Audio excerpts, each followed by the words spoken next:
Baik, teman-teman semuanya, nih sesuai apa yang diinstruksikan oleh Mbak Lina nih. Jadi saya akan coba paparkan ada 13 slide yang sudah disiapkan, tapi nanti mungkin waktu kita coba sesuaikan ya. Jadi kita berharap lebih banyak diskusi, karena sebetulnya Ibu Bapak dan teman-teman semuanya insya Allah sudah mengetahui apa yang akan saya sampaikan. Nah, mungkin ada hal-hal behind dari apa yang terpapar ya, apa yang disampaikan yang menjadi prinsip mengapa kita berstrategi demikian, kemudian mengapa kita mengambil langkah seperti itu. Nah, itu yang justru menarik untuk kita diskusikan. Kalau untuk angka-angka, kemudian program, itu hal yang bisa kita lihat dengan mudah ya, bisa kita akses di rencana jangka panjang kita. Jadi semua program yang terkait dengan pengembangan usaha jasa marga itu semuanya ada di rencana jangka panjang. Nah, saat ini kita melaksanakan rencana jangka panjang 2021 sampai 2025. Tapi teman-teman dan tim corporate planning, ini Bu Haning sedang merencanakan untuk melakukan review. Nah, mengapa melakukan review? Karena memang banyak sekali perkembangan eksternal dan perkembangan internal yang harus diakomodir. Yang tentu ini berpengaruh terhadap rencana jangka panjang kita, sehingga perlu direview. Nah, jadi kita ini Jasa Marga ini perusahaan yang sangat dinamis ya. Dengan pandemi kemarin ini tentu sangat signifikan, berdampak terhadap operasional, juga berdampak terhadap bidang-bidang yang lain, termasuk di pengembangan bisnis.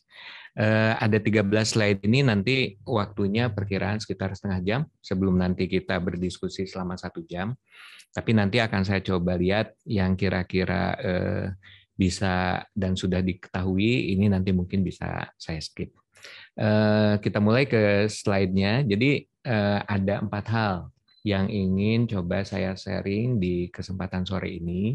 Jadi pertama terkait dengan kinerja jasa marga. Ini mungkin teman-teman semuanya nanti sudah bisa mengetahui apa yang disampaikan. Kemudian yang kedua terkait dengan strategi tumbuh dan berkembang.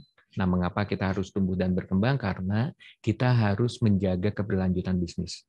Kalau kita tidak berkembang, kita nggak akan berlanjut. Kita tidak menambah ruas baru, artinya suatu saat konsesi itu akan habis. Dan tanggung jawab kita ya, Mbak Lina ya, tanggung jawab kita nih yang saat ini ada di Jasa Marga, itu harus memastikan bahwa adik-adik dan generasi pelanjut nanti Jasa Marga, itu akan tetap mendapatkan bisnis yang dihasilkan saat ini. Dan generasi penerus harus menciptakan bisnis baru untuk generasi selanjutnya. Demikian seterusnya sehingga strategi tumbuh dan berkembang ini menjadi hal yang penting. Nanti di bagian yang ketiga akan disampaikan terkait dengan perolehan hak konsesi jalan tol. Mungkin teman-teman sekarang sudah mendengar, oh kita udah mulai groundbreaking di Jogja Bawen. Kita sudah mendapatkan hak konsesi lagi di Gede Bage Tasik. Bagaimana sih Gede Bage Tasik ya, Cilacap, ruas yang saat ini menjadi tol terpanjang di Indonesia ya, 200 kilo lebih. Tentu tantangannya juga akan sangat signifikan, biaya investasi yang sangat besar. Nah, nanti akan coba kita diskusikan. Kemudian yang terakhir, rencana pengembangan jalan tol ke depan. Kita tentu akan mengupayakan untuk tumbuh dan berkembang, tentu di tempatnya Pak Victor di Business Development, dengan tempatnya Pak George Manurung di Engineering Planning, itu harus selalu mencari ruas mana ke depan yang potensi untuk kita usahakan dengan kelayakan yang baik. Jadi dengan kelayakan yang baik ya, agar jasa marga ini kan bergerak di sisi bisnis ya, kita badan usaha milik negara, harus berusaha menambahkan ruas-ruas jalan tol yang memang strategik, kemudian memiliki kelayakan bisnis yang baik, agar laporan keuangan serta kinerja kita selalu bisa terjaga. Mungkin itu 4 hal yang akan kita diskusikan. Nah, kita sekarang coba masuk ke slide yang pertama. Jadi di slide yang pertama ini teman-teman tentu udah familiar. Kita bisa baca tuh di laporan keuangan nih. Kemudian kita bisa baca di laporan annual report, di laporan tahunan. Di laporan tahunan itu kita bisa melihat secara lengkap ya kinerja masing-masing kita. Jadi bukunya memang tebal nih teman-teman, tapi teman-teman semuanya saya rekomendasikan untuk membaca buku laporan tahunan Jasa Marga. Nah, yang saat ini buku laporan tahunan sudah udah akan terbit ya. Menjelang nanti kita akan melaksanakan rapat umum pemegang saham tahunan tanggal 27 April, hari Rabu, RUPS Jasa Marga. Nah, saat RUPS tersebut kita sudah harus menyediakan laporan tahunan. Nah, sehingga seluruh pemegang saham ini bisa mengakses. Nah, tentu kita semua sebagai karyawan, sebagai roadster Jasa Marga ya yang menginginkan kinerja kita tetap kencang, ayo baca laporan tahunan agar tahu posisi Jasa Marga itu bagaimana. Dan kita tahu nih, kita berada di perusahaan dengan positioning seperti apa, agar kita merasa engage dan kita juga memiliki kepedulian yang besar untuk sama-sama memajukan Jasa Marga yang kita cintai. Nah, kalau kita lihat di sisi sebelah kiri ya, kalau di visi misi tentu kita concern terhadap 3 kata nih, menjadi perusahaan jalan tol nasional terbesar, terpercaya, dan berkesinambungan. Nah, berkesinambungan tadi sudah saya sampaikan ya. Kita kalau nggak berkesinambungan, kita tentu nggak akan mencari ruas baru. Kita saat ini sudah punya Trans Jawa tersambung, ya udah, kita operasionalkan saja. Tetapi kalau kita ingin berkesinambungan, kita tentu harus mencari ruas baru yang potensial untuk kinerja bisnis kita ke depan. Terpercaya tentu ya, dengan tata nilai kita amanah itu tentu kita harus berbisnis dengan terpercaya. Integritas itu harus kita jaga, karena tidak ada keberhasilan tanpa kejujuran. Nah, biasanya yang berhasil itu kalau kita baca banyak buku tentang kepemimpinan, nah keberhasilan itu sangat ditopang oleh karena kita memiliki integritas yang baik. Kita memiliki kejujuran yang baik. Nah, saya sangat ingat apa yang disampaikan Pak Frans Sunito ya di RUT kita sebelumnya. Dan kemarin kebenaran 2 hari yang lalu saya ketemu beliau. Beliau selalu bicara gini nih Mbak Lina, sebetulnya integritas itu sederhana loh Gus. Apa yang kamu omongin itu yang kamu lakukan. Simple ya teman-teman ya, tetapi itu saya jaga dan mudah-mudahan kita sama, apa yang kita katakan dengan hati kita, apa yang kita ucapkan dengan apa yang kita kerjakan. Nah, itu bentuk integritas, istilahnya apa ya, tip dari Pak Frans yang saya selalu pegang sampai saat ini. Kemudian misi ini teman-teman udah bisa baca ya, dan insya Allah sudah memahami hal yang berbeda dari sebelumnya sebetulnya ya. Saat visi baru ini adalah nomor 5 itu Pak Alek Denny selalu bilang kata harmoni. Nah, yang disampaikan Pak Alek Denny menjadi hal yang penting ya. Sebelumnya itu nggak ada harmoni itu. Oh, pokoknya mendorong pengembangan dan peningkatan kinerja karyawan dalam lingkungan yang harmoni. Nah, ini salah satu hal yang penting yang ingin saya share ya, yang disampaikan oleh Pak Alek Denny, Pak Dir HCT kita sebelumnya. Jadi beliau sangat concern bahwa kita harus mempunyai ekosistem nih, keluarga Jasa Marga itu Jasa Marga Group ya. Kita nggak ngomong regional nih Mbak Lina, kita nggak ngomong RO, kita nggak ngomong anak perusahaan. Kalau kita ngomong Jasa Marga, kita ngomong Jasa Marga Group. Nah, sehingga kata harmoni ini menjadi yang penting. Nah, kemudian hal yang penting itu adalah di poin. Nah, poin nomor 2 yang berbeda dari sebelum-sebelumnya, mengoptimalkan pengembangan kawasan dan kemajuan masyarakat. Nah, pengembangan kawasan ini lebih kita nih saat visi misi ini disusun, memberi ruang yang terbuka untuk Jasa Marga related bisnis untuk berkontribusi untuk Jasa Marga Group dengan mengoptimalkan pengembangan kawasan. Tidak hanya kita mendukung program nasional, kita ingin agar kawasan di mana jalan tol itu tumbuh dan berkembang, tetapi juga kita ingin mendapatkan bisnis dari pengembangan yang kita lakukan. Sehingga misi yang nomor 2 adalah mengoptimalkan pengembangan kawasan untuk kemajuan masyarakat. Mungkin itu ya, ini teman-teman udah tahu lah. Nah, kemudian juga overview dari otoritas Jasa Marga. Jasa Marga ini dimiliki oleh pemerintah 70% ya, representasinya Kementerian BUMN. Kemudian 3 lini bisnis ini juga wajib nih, kayaknya kita semuanya tahu ya, 3 lini bisnis: konsesi, kemudian bisnis pendukung, dan bisnis prospektif.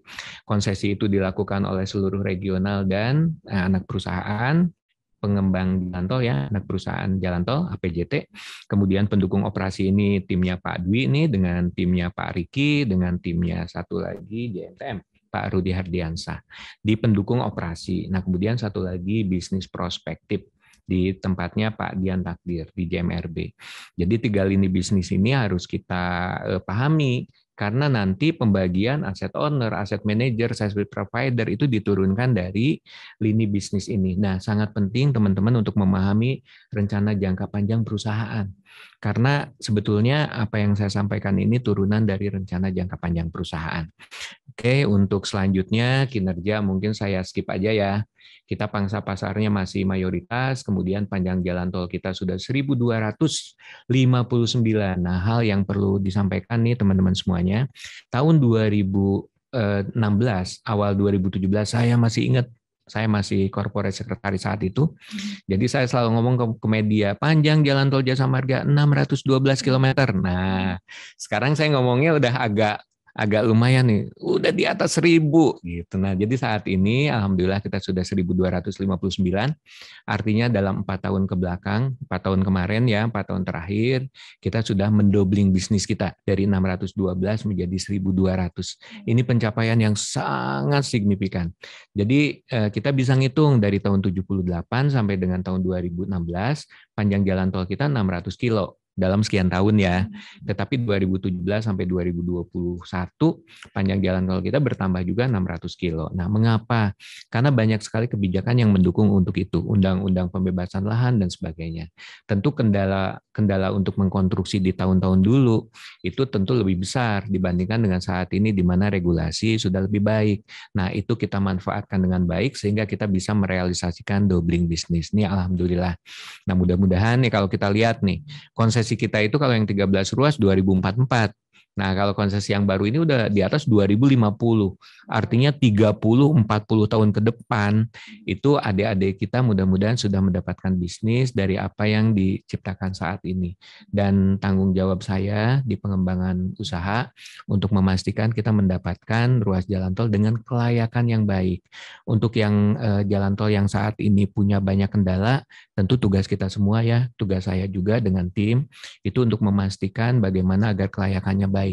Saya apresiasi luar biasa kepada Pak Adi Pras ya dengan tim Probolinggo Banyuwangi saat ini. Jadi insya Allah dalam seminggu 2 minggu ke depan kita sudah akan menandatangani amandemen untuk rencana bisnisnya tidak sampai Banyuwangi tapi sampai ke Besuki.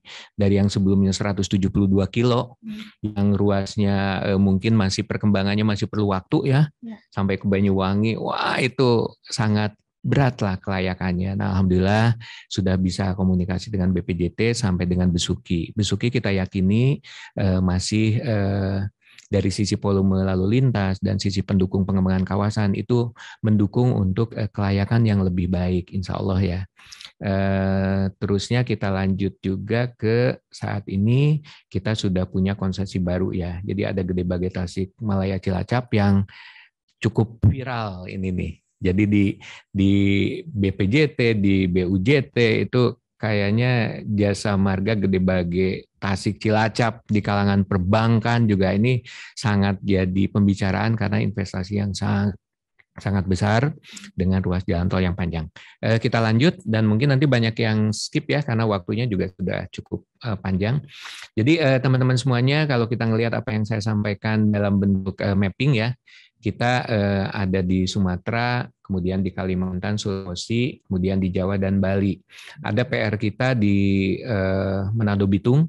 Ini di Manado Bitung ya Pak Ciko ya, PR kita bersama bagaimana meningkatkan kelayakan di Manado Bitung karena jalan tolnya sudah jadi, sudah beroperasi, diresmikan Pak Eri 1 2 kali nih. Tetapi ternyata nih kawasan ekonomi Bitungnya nggak jadi-jadi.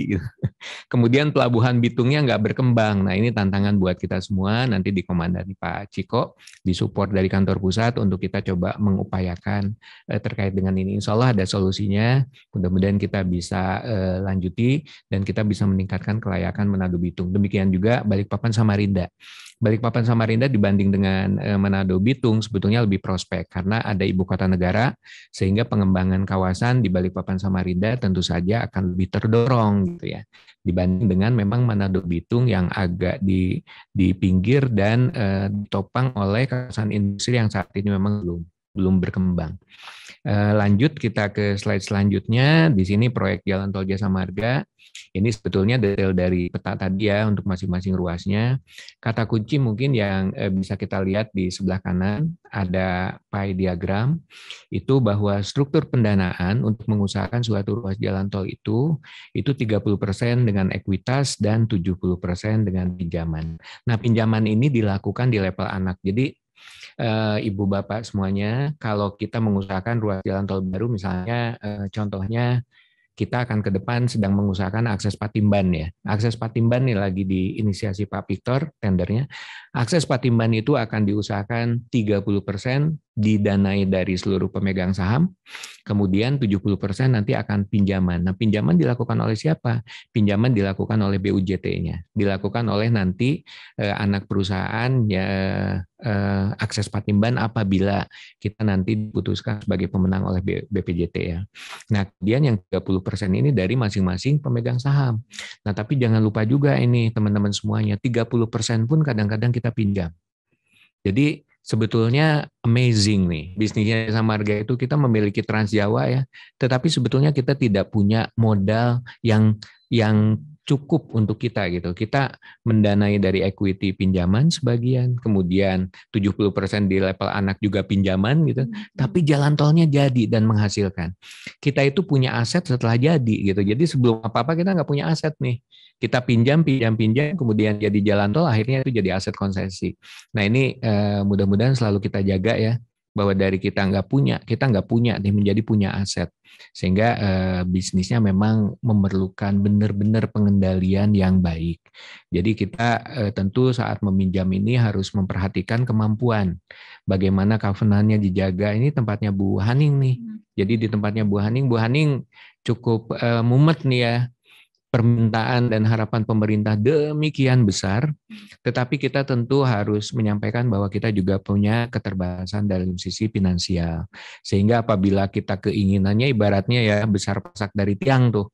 Kalau kita semuanya ingin, semuanya kita ambil, ya kemampuan kita nggak memadai. Sehingga keuangan kita akan warning tuh. Nah itu yang kita jaga semuanya. Nah alhamdulillah sampai dengan saat ini kita masih bisa menjaga itu dengan baik ya. Insya Allah seterusnya. Dan kinerja juga mudah-mudahan tetap bisa kita jaga. Kita lanjut ke ini satu juga, sorry di bawahnya. Jadi di historical CAPEX ini teman-teman semuanya bisa melihat ya.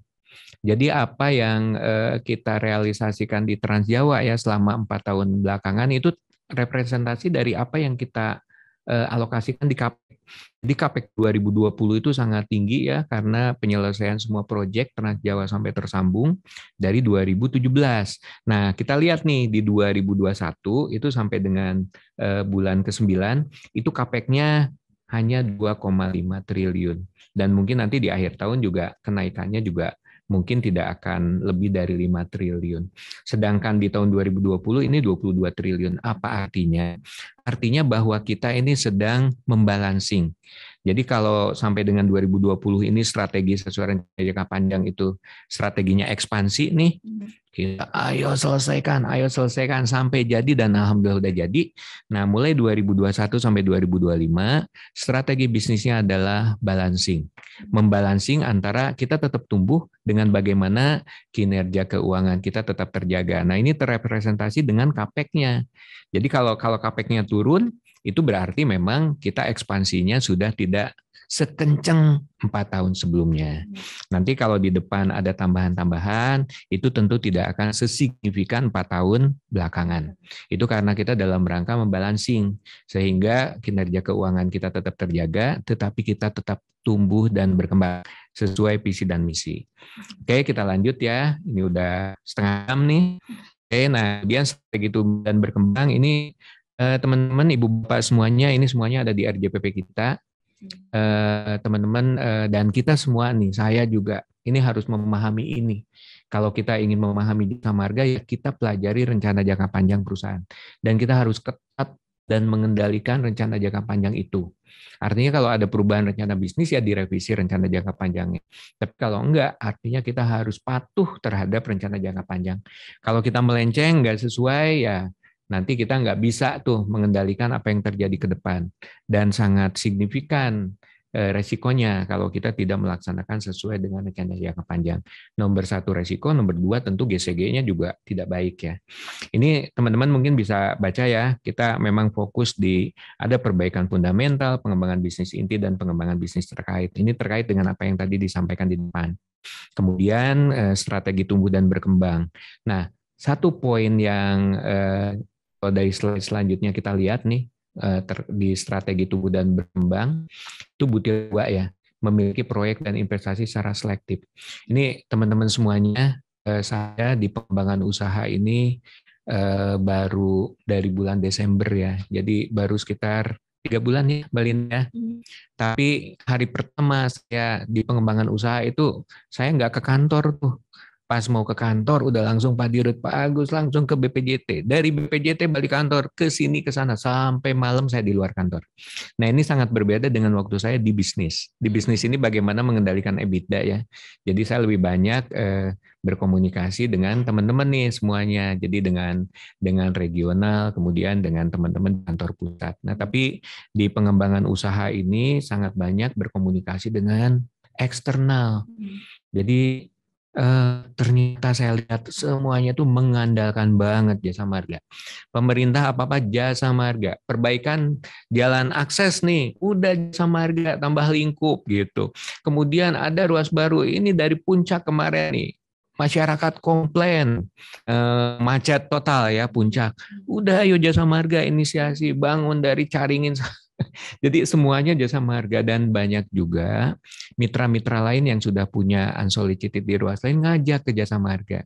Nah, kita senang dengan seperti itu karena kita dipercaya. Tetapi kita harus melihat nih strateginya, bahwa kita memiliki strategi, memiliki investasi yang selektif. Selektif itu apa? Nomor satu pasti harus sesuai GCG. Nomor dua kelayakan. Nah, ini artinya ya harapannya sangat besar. Nah, tetapi kita balik lagi, kapasitas keuangan kita tentu kan ada batasnya. Tidak tak terbatas ya, sehingga memang harus sangat-sangat selektif. Kemudian juga ya kita harus melihat, memfokuskan ulang portofolio bisnis.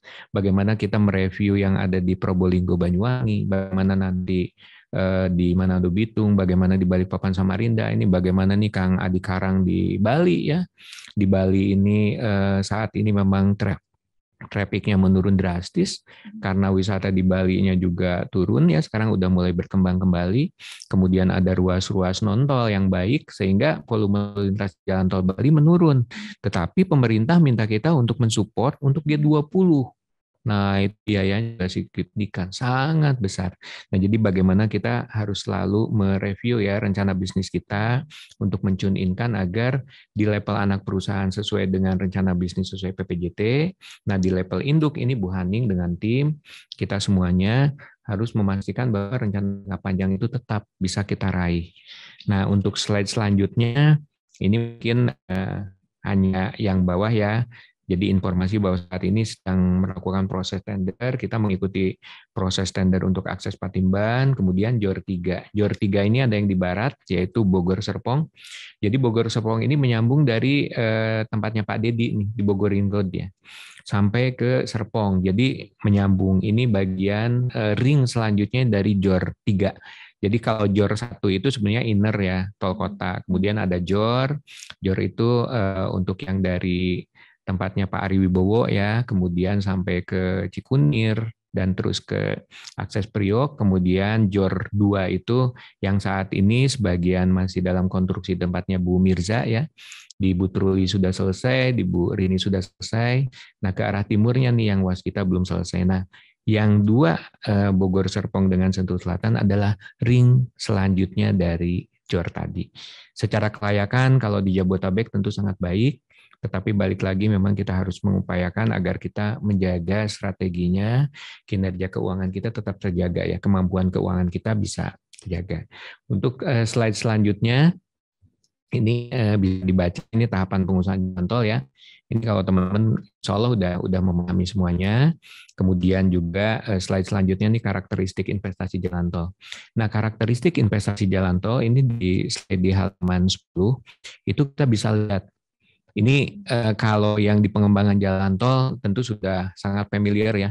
Saat saya masuk di pengembangan nih, grafik ini nih Mbak Lina yang saya lihat pertama nih, ini pasti setiap presentasi paparan ini pasti menjadi grafik yang favorit ya, karena dari sini kelihatan sekali bahwa bisnis jalan tol itu di tahap awal, di awal-awal itu pasti ada negatif cash. Kenapa? Investasinya luar biasa, investasinya tinggi. Nah, setelah investasi yang tinggi, kemudian jalan tol dioperasikan, tentu kita mendapatkan pendapatan. Pendapatan di awal tentu trafficnya masih minim ya, tarifnya juga masih tarif awal, sehingga pendapatannya masih kecil.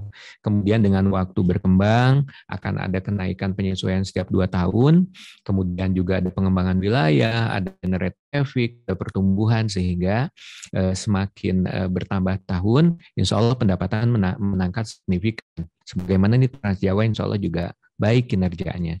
Nah, nanti ada satu titik di mana kita sudah mendapatkan free cash flow. Kita mendapatkan istilahnya enjoy periode yang sudah kita menarik untungannya saja. Itu diperoleh kapan? Diperoleh nanti di ujung. Jadi apabila saya diamanahi sekarang pengembangan usaha dan saya mendapatkan ruas yang baik dengan kelayakan yang baik dan aktualisasi, bisa terrealisasi, yang akan mendapatkan manfaatnya adalah nanti adik-adik yang 10-15 tahun ke depan. Nah, tetapi kita semua nih Mbak Lina, sekarang kita mendapatkan manfaat dari apa yang sudah disiapkan oleh pendahulu kita.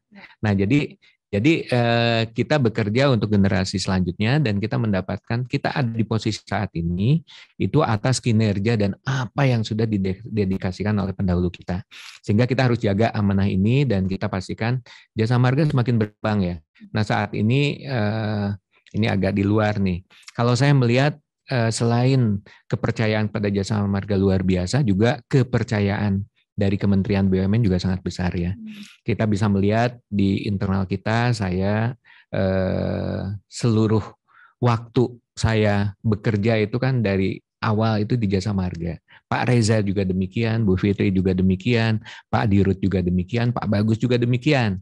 Nah, Pak Ade ada yang memberikan nuansa dan pengalaman lain dari luar. Ini bagus juga untuk kita ya.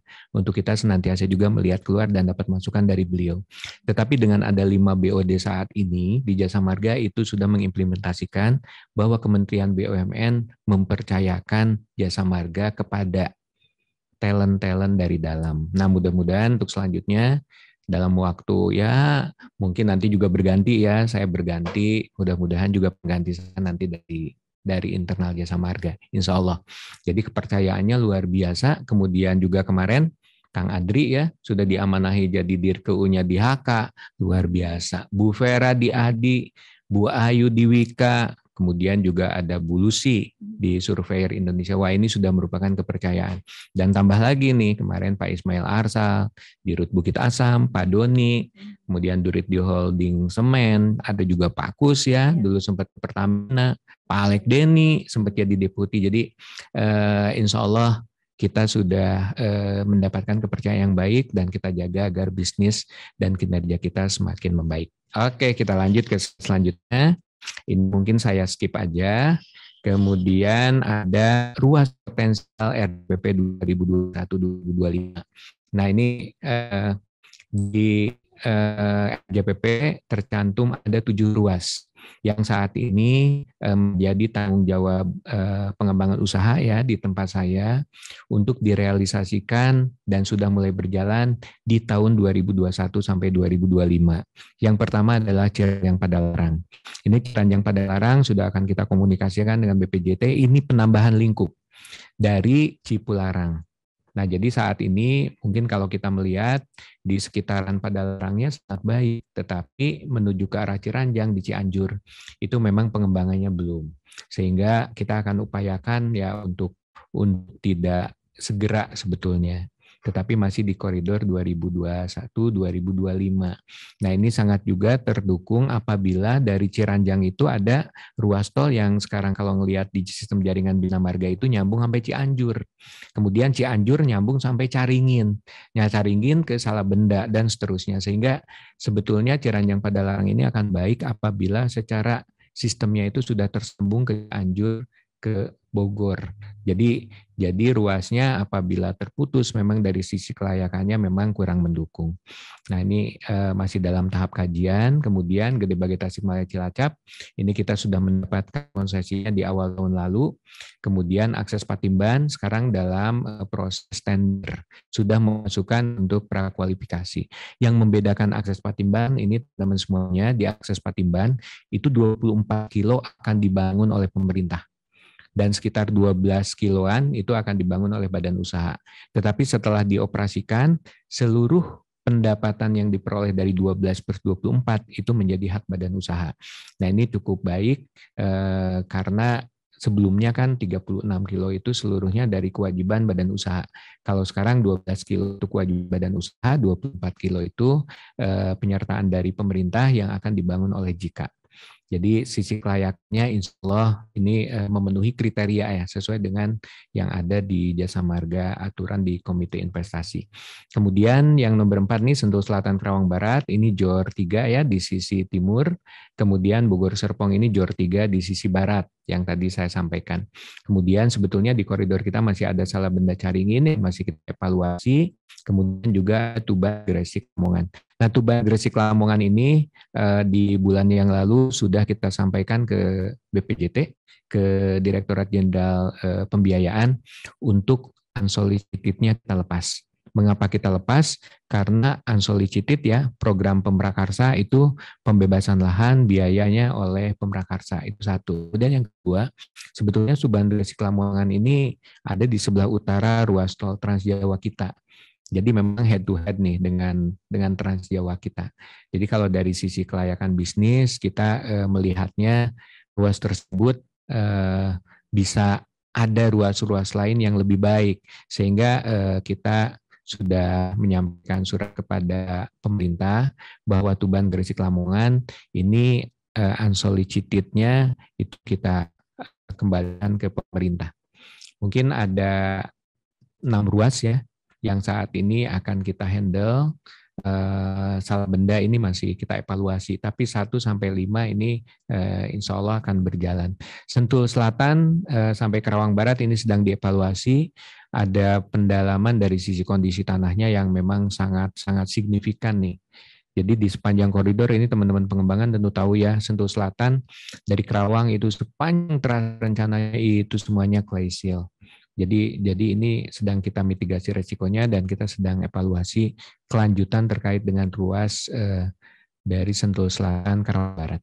Nah kemudian untuk slide selanjutnya, ini slide terakhir, hanya merupakan gambaran dari apa yang tadi di tabel ya. Ini kita mappingnya bisa melihat posisinya ada di sekitar Jawa, kemudian lebih dekat lagi ke Jabotabek.